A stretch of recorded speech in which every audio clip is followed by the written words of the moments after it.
Hey folks, this is bflybricks, and in today's video, this is my 8-stud wide version of the very recognisable car from the movie Mad Max 2: The Road Warrior. I have previously done two versions of this as a 6-stud wide build, but the shift by LEGO in the Speed Champions range to 8 studs wide has prompted me to rethink this too, especially as I'm not building vehicles to fit into a modular city with small road plates. Additionally, at 8 studs wide, there's so much more room for detail, better accuracy, particularly in the shapes of vehicles, and you can easily fit more minifigures inside as well. So I really like the idea of revisiting the V8 Police Interceptor, as my 6-stud wide one was okay but just somewhat lacking. I used the usual reference materials such as photos of models and movie stills, and I've got a pretty good likeness I reckon this time around. I used a palette of various shades of browns and tans, and of course black. I really like the patchy brown tiles on the main body and the sides. I imagine if LEGO ever made this as a set, they'd probably use a lot of stickers, but the muddy and rusty body of the car can be achieved with a mishmash of tiles just as effectively. My main priority was getting the boot or the trunk area correct, and at this scale it's definitely more possible. Those large fuel tanks are flanked either side by 2 jerry cans.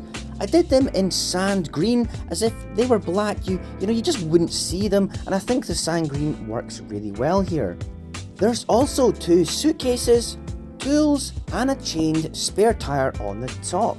And I thought very carefully about this area and made sure to include everything that can be seen on the reference photos and in the movie. Everything has its place and it all detaches and reattaches. Inside there's a toolbox, an oil can, and for a laugh I've put the Shell branded oil in here too. The tyres held in place with a chain, and underneath there's some tools clipped on here. If I remove the fuel tanks, you can see this area is perfectly flat and it's a smooth studs not on top build. All except for 2 studs either side to hold the jerry cans in place. I just loved being able to include all the details just like Max's real car. His interior is so dusty and worn, and of course it's also home to his dog, so I've used tans and brown in here for the interior. There's a gun, a simple fuel gauge, which I guess would usually say close to empty, and Max here, he's got plenty of space. The steering wheel's also adjustable. I used a Speed Champions windshield, and the rooftop is one of those standard black pieces with a 2x6 plate at the back with wedges on it. Everything comes apart for easy access, and I can add Max and the dog with ease. The big blower on the front sits in a 2x4 space, and it's actually not an original build. I actually pinched this off of the Dom's Charger from Fast and Furious. It's a really good build and had it left over, so I put it to good use as it looks uncannily like the real one. The wheel arches are the standard Speed Champions ones, and for the exhaust I used those modified studs with a bar.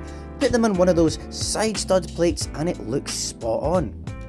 The Technic pins I used are beige, as I think they look better than grey, and I used the cross head ones on these wheels, which are unusual. They're from a Jurassic World truck.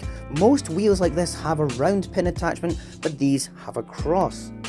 And I think altogether this captures the look of the car here.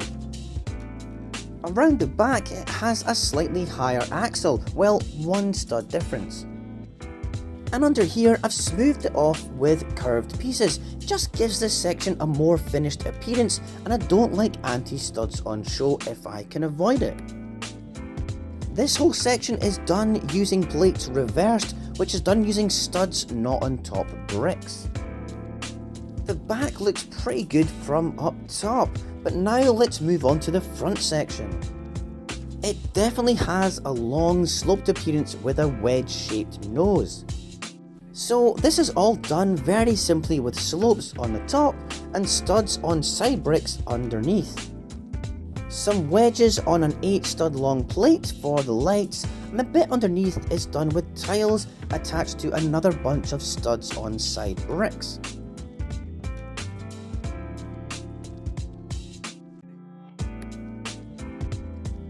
To fill the gap between that and the wheel, I used those inverted slopes, and to me, yes, it's very simple, but I think keeping it simple is better, and it gives the car that dynamic wedge shape at the front.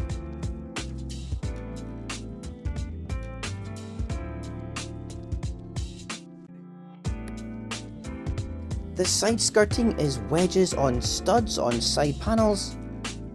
Same on the other side. And the door section is the same, but I used those modified plates with a lipped edge and tiled the rest. Fits perfectly and gives almost no gap with the canopy on top. Those standard arches work seamlessly with slopes just at the front and one stud tile on top.